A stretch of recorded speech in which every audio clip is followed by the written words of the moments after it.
Buenas noches, Mario. Gracias por acompañarnos. Bien, la noticia evidentemente es la confirmación de lo que una primera fotografía aparecía el 8 de marzo, me parece, sugería.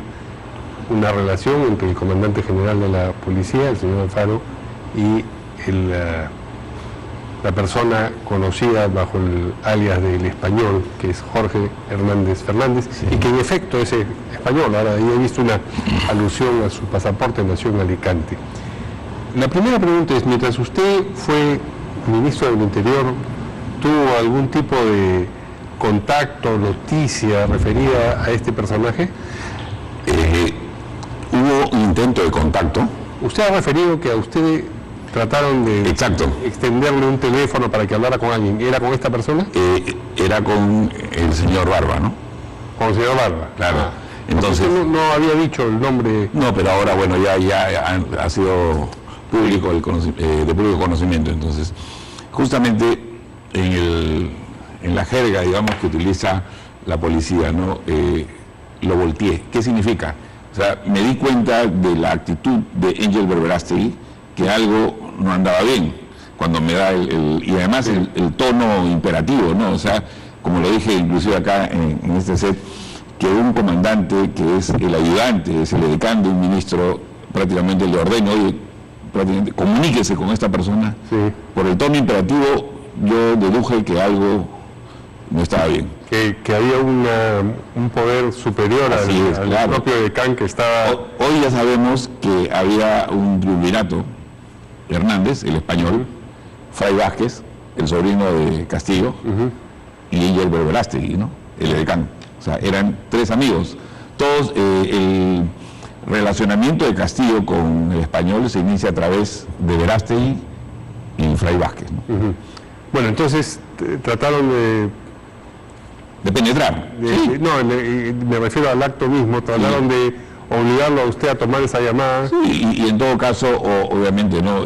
Como yo sabía de quién se trataba, seguramente que conversa amigablemente y terminar como varios ex asesores y otros ministros terminaron conversando y coordinando, ¿no? Entonces, obviamente, no era pues Pero del español mismo no tuvo usted noticia mientras estuvo en el despacho. No, pero inmediatamente salí, sí, digamos, hay un tema que hay que recordar. Era evidente... Me permite, bueno, esas fueron las palabras de Vargas Llosa al recibir este reconocimiento de la Municipalidad de Lima. Un discurso que nuevamente, como en el caso de lo que sucedió en Palacio de Gobierno hace poco, tiene un contenido político importante. Volvemos a la entrevista. Pero sí, si me permite, Mario, por favor. Importantísimo, porque independientemente que en lo personal tenga algunas coincidencias y muchas discrepancias, digamos, en general con las ideas de Mario Vargas Llosa, pero lo que sí hay que reconocer que él es un referente para los liberales en el Perú, ¿no? Y lo que ha dicho, además, sí es digno, además de un intelectual de la talla mundial de Mario Vargas Llosa, de defender la institucionalidad democrática por encima de todo y además de hacer un llamado a la comunidad internacional para que con el debido respeto no se entrometan pues otros gobiernos en asuntos internos, ¿no? Creo que importantísimo el discurso que hoy dio Mario Vargas Llosa. Así es. Muy bien, volvemos entonces a la entrevista. Estábamos a las miserias cotidianas en realidad.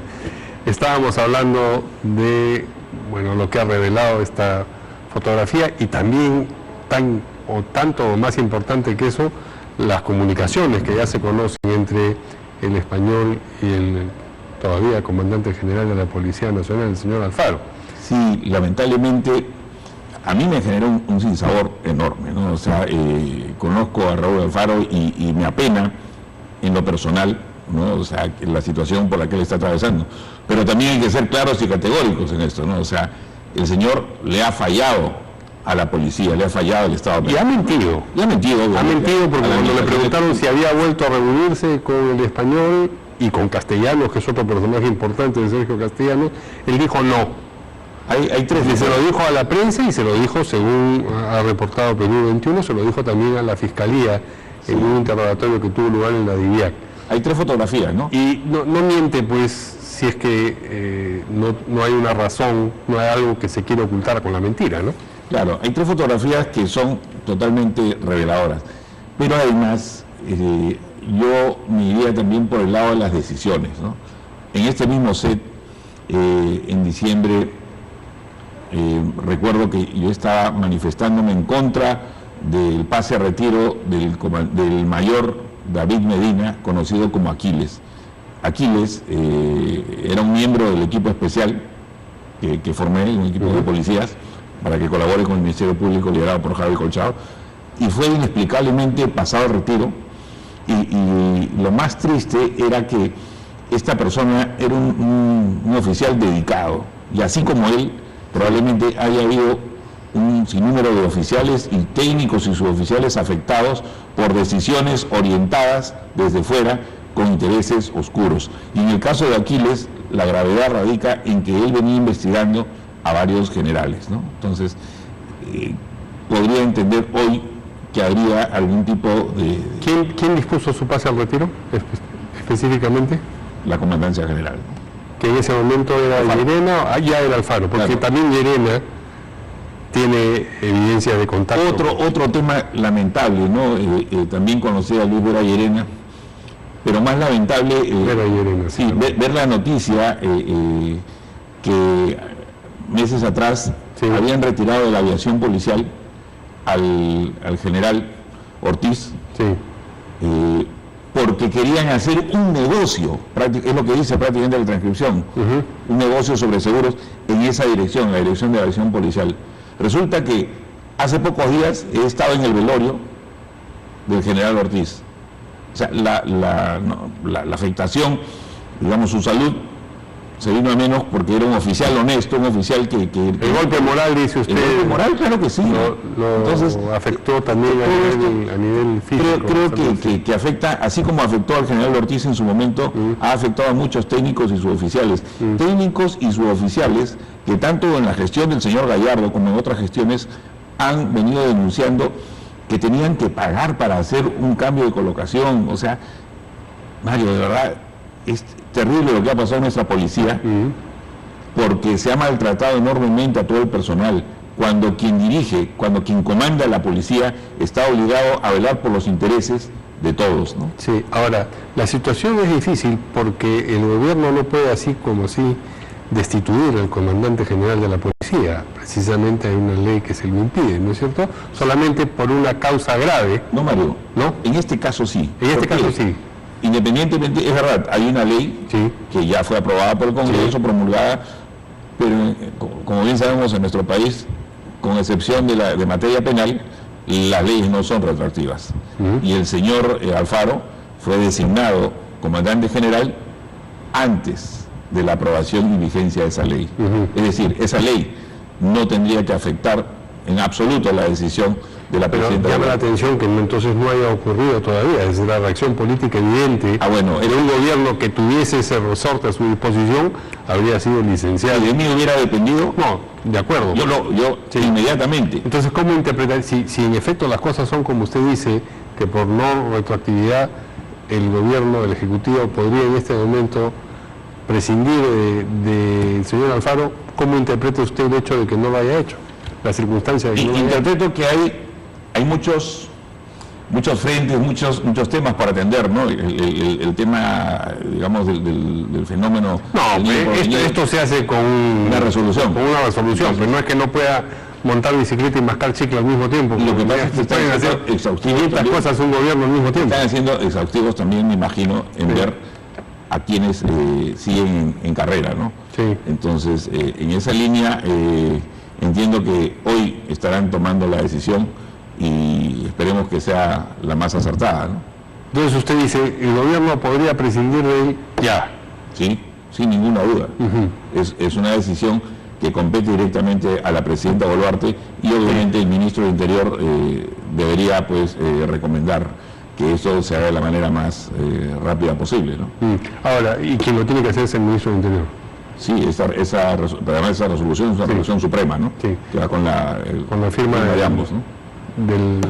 también el presidente del Consejo de Ministros. Sí.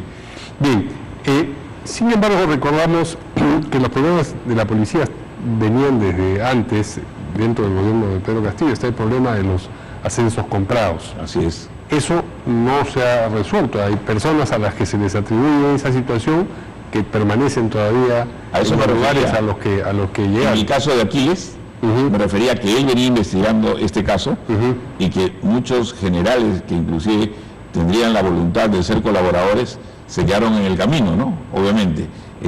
La relación de confianza es indispensable entre un investigador y los investigados que pretenden acogerse a este beneficio, ¿no? Entonces, yo creo que se debilitó esa investigación con el retiro de Aquiles, ¿no? Pero el hecho de que... La investigación continúa en curso. Sí, pero la llegada de la señora Boluarte al poder ha significado en muchos casos que se remueva de la administración pública a estos elementos del castillismo supérsite, digamos, que traían o venían envueltos en corrupción y en incapacidad. ¿Qué pasa en la policía? Sí, pero hay algunos que lamentablemente, diciéndolo de manera coloquial, están pasando piola, ¿no? ¿Por qué? ¿Usted cree que porque saben esconderse, mimetizarse, o porque los intereses que los comprometen también a esta administración de alguna manera?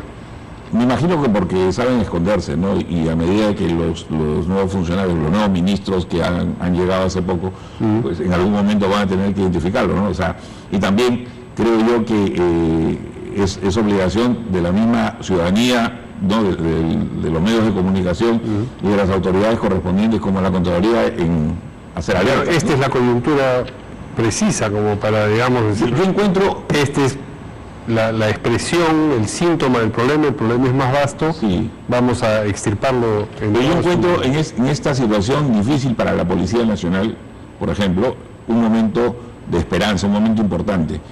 ¿Por qué? Porque si la designación es correcta y se nombra a un oficial que tenga la capacidad de ejercer liderazgo y además defender a su policía, defenderla en el sentido de no dejar que siga siendo maltratada, de prever, digamos, los casos de su bienestar y además conseguir el equipamiento necesario y la capacitación necesaria para ello, más allá de reformas u otras, no sé, otros cantos de sirena. Yo creo que el hoy permite o permitirá a la policía encontrar un nuevo rumbo, pero también es necesario que quien esté al frente sepa que tiene que liderar hacia adentro, tiene que ganarse también a sus subalternos, ¿no?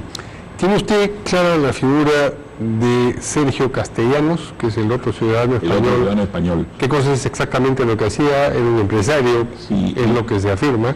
Lo que pasa es que Sergio Castellanos, conjuntamente con otros empresarios peruanos con los que mantuvo y después rompió relaciones o sociedades, se dedica aparentemente al negocio de terrenos, ¿no? De compra, venta de terrenos, y el español, Jorge Hernández y otras personas más, algunos ex policías, brindan servicios de cobertura de seguridad, es decir, lo que legal o comúnmente se conoce como defensa posesoria, pero que en el fondo es utilizado a veces para la invasión de terrenos, ¿no? Entonces, ese negocio al que pertenece esta gente está muy vinculado también al mundo de la violencia, ¿no? Es decir, al sicariato, sí, claro, a la matonería y otras más. Entonces, por eso es que se hicieron recurrentes uno a otro y por eso es que le ofrecen el servicio a Castillo. La hipótesis que yo tuve, inclusive, ni bien llegué al ministerio, era de que había un grupo, digamos, dándole cobertura para no utilizar directamente o escandalosamente a la policía, como pretendieron y no pudieron, pero sí que habría un grupo privado dándole cobertura de seguridad a los prófugos, ¿no? La tesis es que el español y quienes estaban, digamos, en connivencia con él en la policía ayudaron a la fuga de Juan Silva y de Fray Vázquez. Hay un colaborador inclusive que menciona a Ángel Vergaraste como el transportador, ¿no? Es decir, el que lleva de un lado a otro, ¿no? ¿A cuál de los dos? A Fray. A Fray. Sí. Y además, cuando yo era ministro, el día 12 o 13, no recuerdo el día exacto, pero 12 o 13 de julio, hubo un operativo en Asia, ¿verdad?, en el que habían dos grupos, uno liderado por el general Arriola, que era en ese momento jefe de la DIRCOTE, otro grupo donde estaba Harvey Colchado, Walter Lozano, Franco Moreno Panta, es decir, los que después fueron el equipo especial, que era uno jefe de inteligencia de Irán, el otro jefe de la DIVIAC, el otro jefe de búsquedas de la DIGIMIN, todos ellos en dos grupos distintos, cercando prácticamente, y dieron con la casa de Alejandro Sánchez Sánchez, pero misteriosamente desapareció. Al parecer estaba por ahí uno de los prófugos, ¿no? Y desapareció. ¿Y por qué digo misteriosamente? Porque tiene que haber alguien en uno de estos grupos. No, yo creo que más bien alguien que estaba vinculado al español, ¿no? Que usted me parece que tiene una idea clara de quién puede. Lo que pasa es que no tengo la claridad del nombre, pero sí digamos, de un grupo de personas vinculados al español en la policía, ¿no? Porque aún debe haber algunos otros más, por eso decía que están pasando piola y están esperando que los llamen, cuando lo más lógico sería que ellos mismos den un paso al costado, ¿no? ¿Tiene usted claro el rol que pudo haber jugado, ya no exactamente en la policía, pero dentro de esta organización, el congresista Cordero?